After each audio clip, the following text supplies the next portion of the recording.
নমস্কাৰ সকলোকে পুনৰবাৰ মোৰ চেনেললৈ স্বাগতম জনাই লৈ আহিছোঁ আজিৰ দিনটোৰ ৰাশিফল। আজি হৈছে ২৭ মাৰ্চ ২০২৬ অসমীয়া ১২ চ'ত শুক্ৰবাৰ। আজি সূৰ্যোদয় সময় পুৱা ৫:০৭ আৰু সূৰ্যাস্ত সময় ৫:২৫। আজি হৈছে নৱমী তিথি আৰু শুক্লপক্ষ। আজিৰ দিনটোৰ প্ৰথম ৰাশি হ'ল মেষ ৰাশি। আজি গুৰুত্বপূৰ্ণ সিদ্ধান্ত লোৱাৰ পৰা বিৰত থাকক। অত্যাধিক আৱেগিক হোৱাৰ পৰা বিৰত থাকিব লাগে। কৰ্মক্ষেত্ৰত মানসিক চাপ আপোনাৰ ঘৰুৱা জীৱনলৈ বিয়পিবলৈ নিদিব। আপোনাৰ বৈবাহিক সম্পৰ্কত কিছু বিবাদ সৃষ্টি হ'ব পাৰে। পূৰ্বপুৰুষৰ সম্পত্তি সম্পৰ্কীয় বিবাদৰ সৃষ্টি হ'ব পাৰে। নিৰাশাবাদী চিন্তাৰ পৰা আঁতৰি থাকক।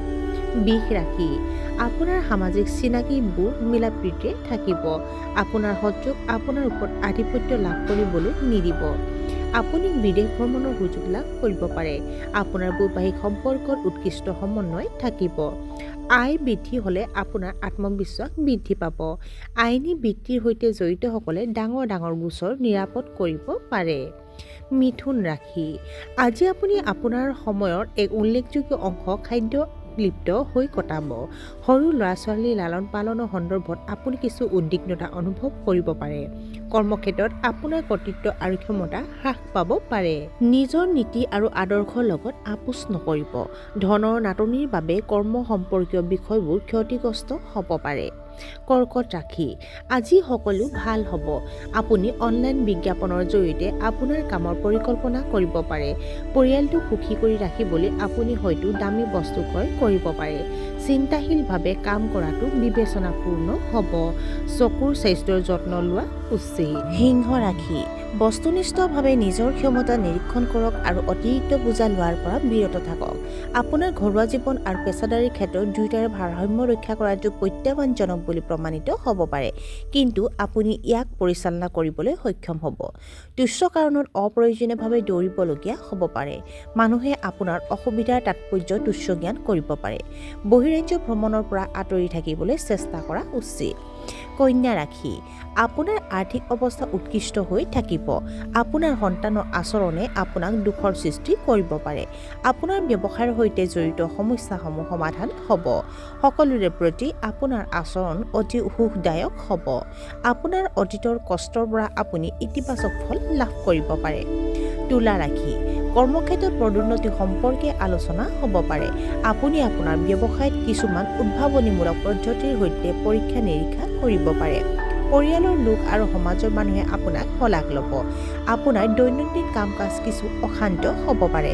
ৰাজনীতিৰ লগত জড়িতসকলে নিজৰ স্থিতিৰ বাবে উদ্বিগ্নতা অনুভৱ কৰিব পাৰে।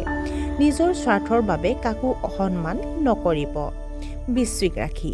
উচ্চপদস্থ বিষয়াসকলে আপোনাৰ সিদ্ধান্তক লৈ প্ৰশ্ন উত্থাপন কৰিব পাৰে। মহিলা স্থানীয় লোকে স্বাস্থ্যজনিত সমস্যাৰ সন্মুখীন হ'ব পাৰে। আপুনি আপোনাৰ ভুলৰ পৰা শিকিবলৈ চেষ্টা কৰিব, কিন্তু সেইবোৰৰ ওপৰত অপৰাধবোধক আশ্ৰয় দিয়াটো আপোনাৰ বাবে উপকাৰী নহ'ব। সন্ধিয়া চিনেমা বা ৱেব ছিৰিজ চাই ভাল পাব পাৰে। ধনু ৰাশি।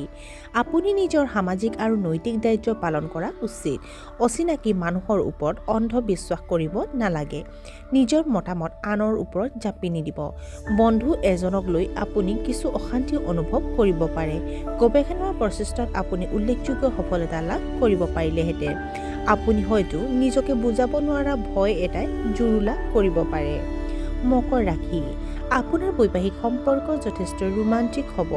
আপোনাৰ পৰামৰ্শ বিচাৰি মানুহে ভাল পাব। পৰিয়ালৰ সদস্যৰ সৈতে আপোনাৰ সম্পৰ্ক সুষম হ'ব। সংগীতৰ ক্ষেত্ৰখনৰ সৈতে জড়িতসকলে হয়তো উৎকৃষ্ট সুযোগ লাভ কৰিব পাৰে। নতুন অংশীদাৰে আপোনাৰ ব্যৱসায়ত যোগদান কৰিব পাৰে। কুম্ভ ৰাশি। আপোনাৰ কামত মনোনিৱেশ কৰাত অসুবিধা পাব পাৰে। বাকী থকা কামবোৰ আৰম্ভ কৰিবলৈ হেঁচা পৰিব। আপুনি হয়তো আপোনাৰ জীৱনসংগীৰ সৈতে দীৰ্ঘ দূৰত্বৰ যাত্ৰাৰ পৰিকল্পনা কৰিব পাৰে। জ্যেষ্ঠ বিষয়াসকলে আপোনাৰ এটা উল্লেখযোগ্য কামৰ দায়িত্ব অৰ্পণ কৰিব পাৰে। আপুনি হয়তো আজি আপোনাৰ বাকী থকা ধন ঘূৰাই পাব। আপোনাৰ অধীনস্থসকলৰ কাম কাজৰ ওপৰত গুৰুত্ব দিব লাগে। আৰু আজিৰ দিনটোৰ শেষৰ ৰাশিটো হ'ল মীন ৰাশি। দিনটোৰ আৰম্ভণি উৎকৃষ্ট হ'ব। দ্ৰুত সফলতাৰ সন্ধানত খৰখেদাকৈ কাম কৰাটো এৰাই চলক। উচ্চ শিক্ষা কৰা আৰু পঢ়া শুনাক লৈ ছাত্ৰ ছাত্ৰীসকল উৎসাহী হ'ব। আপোনাৰ ব্যৱসায়িক অংশীদাৰৰ সৈতে যিকোনো চুক্তি চূড়ান্ত কৰাৰ আগতে আপুনি ভালদৰে বুজি পোৱাটো নিশ্চিত কৰক। আপোনাৰ প্ৰেমৰ সম্পৰ্কত কিছু অসন্তুষ্টি অনুভৱ কৰিব পাৰে। আৰু আজিৰ দিনটো ৰাশিফল ইমানতে অন্ত পৰিছে। আশা কৰোঁ আপোনালোক প্ৰত্যেকৰ আজিৰ দিনটো সুন্দৰ হওক। ধন্যবাদ।